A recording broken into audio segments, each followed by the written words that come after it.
जय हिंद प्यारे बच्चों। आज हमारी कहानी का नाम है चिपको चिपको वृक्ष बचाओ। वृक्ष बचाना सभी की जिम्मेदारी है। ऊंचे पहाड़ों की एक कहानी हमें बताती है कि हौसला हो तो क्या कुछ नहीं हो सकता। एक भोटिया लड़की दिची अपने प्यारे पेड़ों को बचाने के लिए चिपको आंदोलन का सहारा लेती है।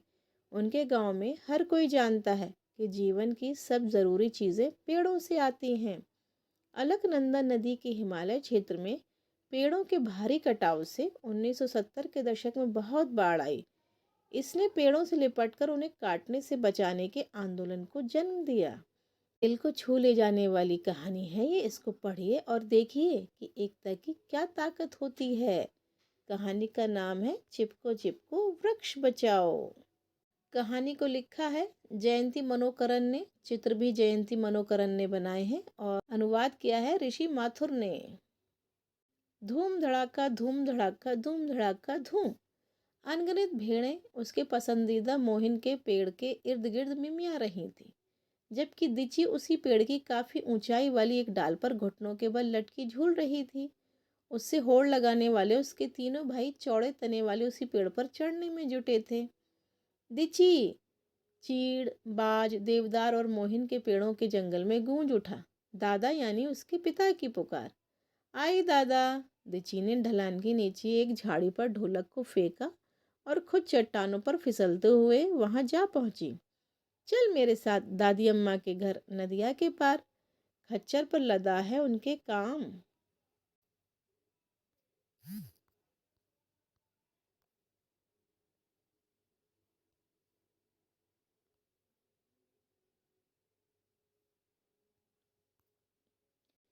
हमें अपने साथ नहीं ले चलेंगे क्या? श्याम ने रूठते हुए कहा।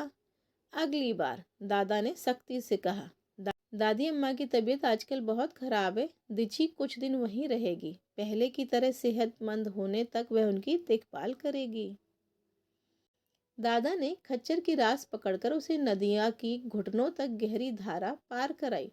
दिची ने अपना घाघरा हाथ से ऊपर उठाकर समेट लिया ताकि वह आसानी से चट्टानों पर कूद कूद कर धारा पार कर सके। बर्फीले ठंडे पानी में पैर पड़ने से उसके पंजों में सनसनी हो रही थी। तभी उसका पांव फिसला, वह छिपाक से पानी में गिर गई। संभल के। पास ही मछली पकड़ रहे उसके चाचा ने होशियार किया। तभी अचानक नदिया में पानी का सैलाब आ गया।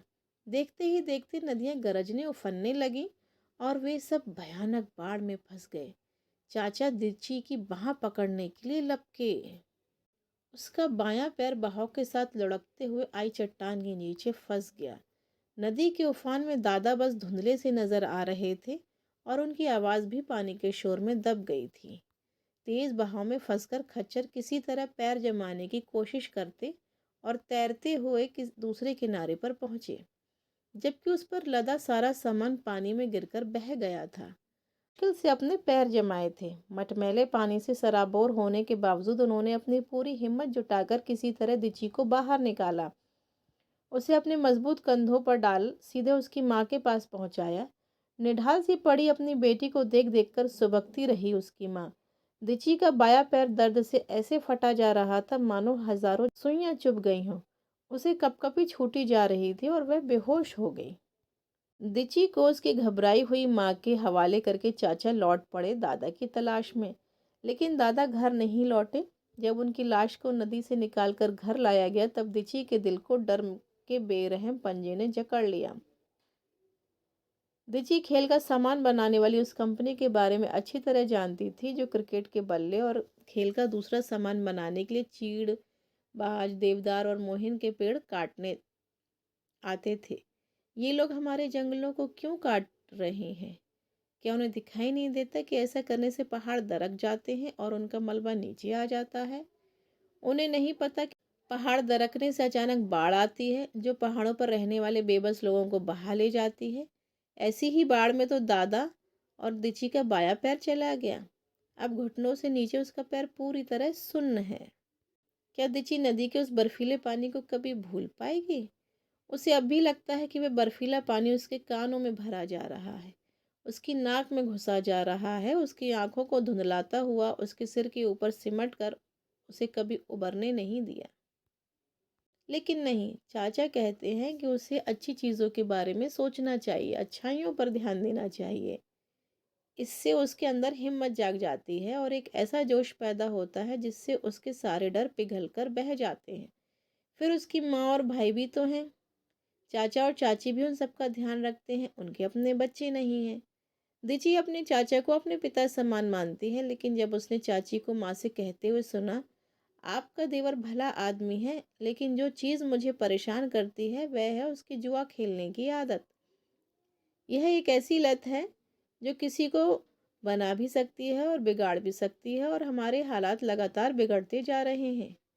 चाचा और जुआरी, अरे बाप रे, ऐसा कैसे हो सकता है? दिची भौचक्की रह जाती है। दिन बीतते रहे, दिची और उसके परिवार की जिंदगी नए ढर्रे पर चलती रही। एक दिन दिची अपने पसंदीदा मोहिन के पेड़ पर चढ़ी ही थी कि उसकी नज़र पेड़ के नीचे पड़ी अपने घर पर बनी बैसाखियों पर गई। चाचा ने इन्हें इसी विशाल मोहिन की डाल से बनाया था।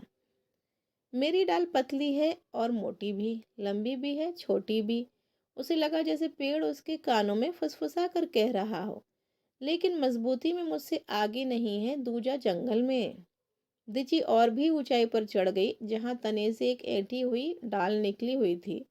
उसने एक पंछी के घोंसले में झांक कर देखा, कतार में जाती चींटियों के रास्ते पर उंगली फेरी और मोहिन की पत्तियों की ठंडक पहुंचाने वाली ताजगी भरी महक को सांसों में भर लिया। तुम मेरे हो मोहिन के पेड़, चाचा कहते हैं कि मैं भी तुम्हारी तरह हूँ, याक जैसी जीवित। इन बैसाखियों के सहारे तो मैं बन जाऊंगी येती की तरह ताकतवर और तेज तर्रार।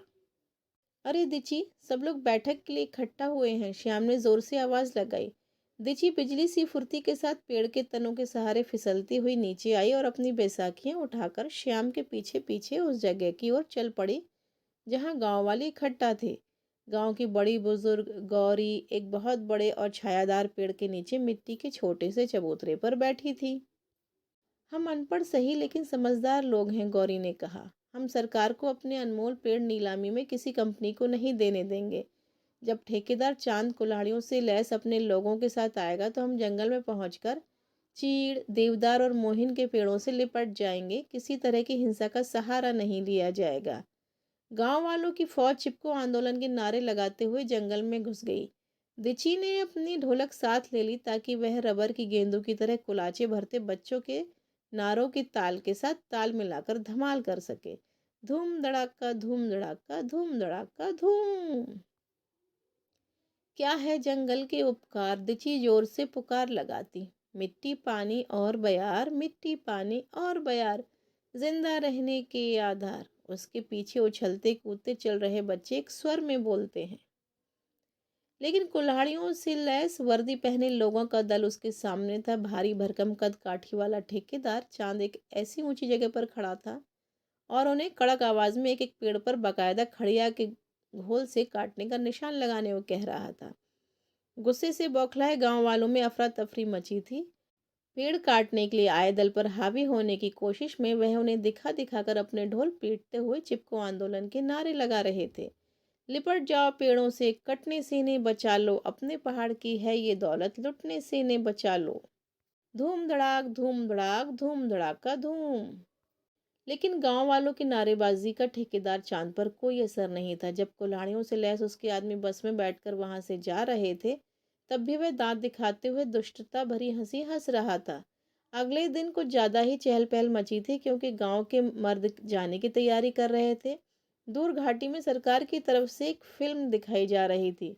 मर्दों को लेने के लिए ट्रक भेजे गए थे। उन्हें अचानक ऐसा बढ़िया मौका मिला था जिसे यूं ही नहीं गंवाया जा सकता था, क्योंकि इस इलाके में फिल्म देखने के मौके कम ही मिलते थे।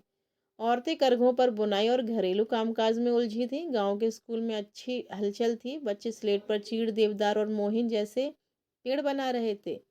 चिपको आंदोलन के नए नए नारे रट रहे थे। ढोलक बजाना और नाचना सीख रहे थे। धरती अपनी, पानी अपना, ये जंगल अपनी ही विरासत, पुरखों ने हमारे पोसा इन्हें, करनी है हमें इनकी हिफाजत। धूम धड़ाका, धूम धड़ाका, धूम धड़ाका धूम। आओ कटने से बचाएं पेड़ और नई पौध लगाएं, कुल्हाड़ी वाले लुटेरे भगाने की अलग जगाएं। स्कूल की छुट्टी होने के बाद दिची और उसके भाई भेड़ों को जंगल में चराने के लिए ले जाते थे। गांव के दूसरे बच्चों के साथ वह भी चीड़, देवदार, मोहिन वगैरह के पेड़ों से लिपट जाते थे। जब सूरज डूबने को आता तब कहीं उनकी जोश भरी आवाजें हल्की पड़ती और बच्चे सिर पर जलावनी लकड़ी के गट्ठर उठाए अपने घरों की राह पकड़ते थे। दिची ने अपनी आंखें मूंदी और अपने प्यारे पेड़ के सहारे खड़ी हो गई। उसके नर्म मुलायम पत्तियों के छूने से दिची को बड़ी शांति मिली और उसकी चिकनी छाल में अपने गालों को लगाकर वह ठंडक का एहसास कराती। उसे महसूस होता जैसे उसका पेड़ उसके कानों में कुछ कह रहा है। मेरा मोहिन का पेड़ मुझसे जुदा ना हो। वक्त थम सा गया था, जैसे सारे जहां से सब कुछ ठीक चल रहा था। लेकिन शांति में डूबे पेड़ों के बीच अचानक हलचल मच गई। उनके कलेजे में बनाए घोंसलों से निकल निकल कर चीखते हुए तोते अपने हरे हरे पंख फड़फड़ाते वहां से उड़कर जाने लगे। पेड़ों के नीचे उगी हरियाली में फुदकती गिलहरियों में अफरा तफरी मच गई। जब चिचियाते हुए ब्रेक लगने के साथ एक बस बड़ी चट्टान की आड़ में आकर रुकी। कीचड़ से सनी बस रुकते ही गर्द के गुबार से घिर गई। पत्तों के आड़ से दिची ने झांक कर देखा। एक के बाद एक बस से निकले आदमी कतार बनाकर आगे बढ़ रहे थे। उनकी खाकी वर्दियां मुसी हुई थी और जब वह चीड़, देवदार और मोहिन वगैरह के पेड़ों की ओर बढ़ रहे थे तो उनकी कुल्हाड़ियों के फल चमचमा रहे थे। आखिर में निकला भारी भरकम डीलडॉल वाला चांद। ठेकेदार भालू किसी चाल में आगे बढ़ा। इन लोगों के कदमों की आवाज घाटी में गूंज रही थी। कोई तो मेरी मदद के लिए आए, दिची ने सोचा। देखती हूँ वह मेरे मोहिन के पेड़ को कैसे काटते हैं। वह डाल से रपटते हुए पेड़ से उतरी। अपनी बैसाखियों को उसने पहले ही नीचे हरी भरी जमीन पर फेंक दिया था ताकि कलाबाजें खाती हुई पहाड़ी ढलान पर लुढ़कती नीचे आ सके। धड़क धड़क धड़क धड़क धड़ाक। दिची का दिल भी ढोलक की तरह धड़क रहा था। धूम धड़ाक, धूम धड़ाक, धूम धड़ाका धूम। मुझे मदद की है दरकार। दिची ने इधर उधर देखा, फिर हाथ बढ़ाकर बैसाखियों को पेड़ के नीचे दबाए खटखट करती घर की ओर तेजी से चल पड़ी। माँ! घर पहुंचते ही उसने हाफते हुए पुकारा। माँ तेजी से बाहर आई और दिची को अपनी बाहों में थाम लिया। दिची होली की आग में फूकी लकड़ी की तरह माँ की बाहों में ढह गई। माँ, मेरा मोहिन का पेड़, वो लोग उसे काट रहे हैं। कौन मेरी बच्ची? ठीक से तो बता, यह पानी पी ले। वे लोग माँ, जो बड़ी सी बस में कुल्हाड़ी लेकर आए हैं, धारदार कुल्हाड़ियों से लैस हट्टे कट्टे आदमी माँ। अरे बाप रे! ठेकेदार के आदमी आ गए हैं हमारे पेड़ काटने। जल्दी कुछ तो करो। तुम यहाँ ठहरो माँ, मैं सबको इकट्ठा करती हूँ। हाफते हाफते अपना सीना तान कर दिची ने कहा। जल्दी ही औरतें और बच्चे गर्दन ढोलक डाल घरों से बाहर आकर एक जगह जमा हो गए। हमें कुछ करना होगा। इस ठेकेदार चांद ने ऐसी चाल चली कि हमारे मर्द यहाँ से चले जाएं। माँ ने अपने पल्लू का सिरा उंगली पर लपेटते हुए कहा। बिना मर्दों के हम उन्हें कैसे रोकेंगे? हम उन्हें दिखा देंगे कि हम कौन हैं, लेकिन ध्यान रहे कि खून खराबा बिल्कुल नहीं होना चाहिए। माँ की सबसे पक्की सहेली गांव की बुजुर्ग गौरी ताई ने कहा। दिची का दिल ढोलक की हर थाप पर उछल उछल जा रहा था। धूम धड़ाका, धूम धड़ाका, धूम धड़ाका धूम। चिपको! वह जोर से चिल्लाई। पेड़ों से लिपट जाओ। औरतें और बच्चे भी पेड़ों से लिपट चिल्ला चिल्ला कर नारे लगाने लगे। सब इतना चिल्लाए कि गले में दर्द होने लगा और उन्हें गर्मा गर्म मक्खन वाली चाय की जरूरत महसूस होने लगी। चीड़, देवदार, मोहिन और दूसरे पेड़ों के सुबकने की आवाजें जंगल का सन्नाटा चीर गईं। क्या है जंगल के उपकार? दिची ने आवाज लगाई। मिट्टी, पानी और बयारा। औरतों और बच्चों ने जवाबी पुकार लगाई। जिस जिस पेड़ को काटा जाना था उसकी छाल को गहरा खरोंच कर निशान बनाए गए थे, ऐसे घाव जो कभी नहीं भरने वाले थे। मेरा मोहिन, तुम्हारे बिना मैं कैसे रहूंगी? दिची कप कपाती उंगलियों से पेड़ पर बने उस निशान को मिटाने की कोशिश करती रही। तुम मेरे मोहिन को नहीं काट सकते, उसने सख्ती के साथ कहा और अपने बाहों से अपने पेड़ के तने को घेर लिया। हट जा! ठेकेदार चांद ने उस झटके से दूर हटाते हुए गरजा वो। दिची ने पलटकर जमीन पर पैर पटका। बात सी नजरों से वह कुल्हाड़ी थामे उन आदमियों को गौर से देख रही थी जिन्होंने उसके चारों ओर घेरा सा बना रखा था। वह थके हारे से लग रहे थे। जैसे ही उसने एक पेड़ की आड़ में छुपने की कोशिश कर रहे आदमी को घूर कर देखा, उसने आंखें नीची कर लीं। दिची की आंखें फैली रह गईं। चाचा, तुम भी? जंगल में सन्नाटा सा छा गया। चाचा की पकड़ ढीली पड़ गई और उनके हाथ से छूट कुल्हाड़ी खन्ने की आवाज़ के साथ ज़मीन पर गिरी। जुए में हारने की वजह से मेरे ऊपर कर्ज चढ़ गया है, ऊपर से काम छूट गया है, चाचा ने खोखली सी दलील दी। दिची और उसके भाई दौड़कर उनके पास पहुंचे और उनसे लिपट गए। चाचा, हम काम करेंगे और आपके कर्ज उतारने में मदद करेंगे। मैं शॉल बुनूंगी, बेचकर पैसे कमाऊंगी, दिची बोली। मैं साबुन के कारखाने में काम करूंगा, राम ने कहा। मैं पंचक्की पर काम करके पैसा कमाऊंगा, श्याम बोला। चाचा का सिर झुक गया और उनकी आंखें भर आईं। उन्होंने अपनी वर्दी वाली कमीज उतारकर फेंक दी और दिची की ढोलक उठा ली। धूम धड़ाका, धूम धड़ाका, धूम धड़ाका, धूम। क्या है जंगल के उपकार, चाचा ने दिची के साथ मिलकर पुकारा। मिट्टी, पानी और बयार, औरतों और बच्चों ने मिलकर जवाबी पुकार लगाई। बेवकूफ लड़की, इन जंगलों में मार लकड़ी है, राल रेजिन मिलता है, जिसके बदले विदेशों से आता है धन। जवानों, फौरन काट डालो इन पेड़ों को। ठेकेदार चांद ने सबकी बात काट अपनी बात कह डाली। इन तमाम पेड़ों को, चीड़, देवदार, मोहिन वगैरह सबको। नहीं नहीं नहीं, मत काटो, अपने पेड़ से लिपटी दिची बोल उठी।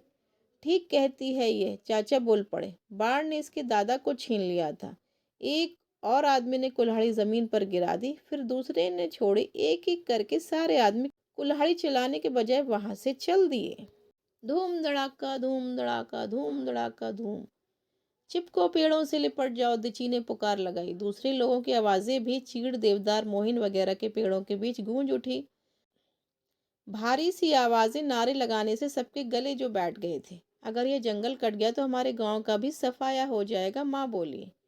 एक बड़ी सी चीज आसमान के आगे बड़े से धब्बे की तरह छा गई। बिजली जैसा तेज पहाड़ से शरीर वाला ठेकेदार चांद गांव वालों के सामने आया। गुस्से से मुट्ठी बांधकर हिलाया, फिर जमीन पर पैर पटकता हुआ वह तेज कदमों से चला गया। दिची ने दोनों हाथों को एक दूसरे से कसकर भींचा और एक गहरी सांस ली। उसे विश्वास नहीं हो रहा था कि कुल्हाड़ियां लेकर आने वाले उसके आदमी चले गए थे। हम कामयाब रहे, माँ बोली। हम अपना चिपको आंदोलन भारत के हर हिस्से में ले जाएंगे। चिपको, पेड़ों से लिपट जाओ। औरतों और बच्चों ने मिलकर आवाज लगाई। लोगों के पैर थिरक उठे, तलवों से ताल देने लगे, बाहों में बाहें डाल दी, जीत की खुशी में झूम उठे। मोहिन का पेड़ हवा में झूमने लगा। दिची ने अपना गाल उसकी शीतल छाल पर टिका दिया। शाम की ठंडी हवा में लहराती सरसराती मोहिन की मखमली पत्तियां उसके गालों को सहलाने लगीं। मैं भी तुम्हारी तरह हूँ, दमदार और जानदार, येती की तरह और याक की तरह भरोसेमंद। मैं भी तुम्हारी तरह बनूंगी। इसमें कुछ नए शब्द आए हैं बच्चों। फंतू, एक प्रकार का शॉल जिसे भोटियां औरतें अपने सिर पर इस तरह बांधती हैं कि दो जेबें सी बन जाती हैं। याक, ये ऊंचे पहाड़ों पर पाए जाने वाले लंबे रुओं वाला पालतू पशु होता है। येती, एक काल्पनिक भीमकाय वन मानुष। धारणा है कि येती नेपाल और तिब्बत के हिमालय पर्वतों पर रहते हैं। और ये कुछ संदर्भ ग्रंथ हैं जहाँ से कहानी ली गई है। इस कहानी की दिची की तरह एक छोटी सी भोटिया लड़की ने सचमुच पेड़ों को काटने आए लोगों को देख लिया और गांव की महिलाओं को खबर कर दी थी। वे इकट्ठी होकर चिपको आंदोलन के नारे लगाते हुए जंगल में घुस गई थी। बिना हिंसा का सहारा लिए उन्होंने जंगल का सफाया करने आए लोगों को रोक दिया और 2500 पेड़ों को आरी कुल्हाड़ी की भेंट चढ़ाने से बचा लिया। 1980 में सरकार ने जंगलों को बचाने के लिए कानून बना दिया। यह आंदोलन पर्यावरण क्षेत्र में भारत का पहला बड़ा आंदोलन था।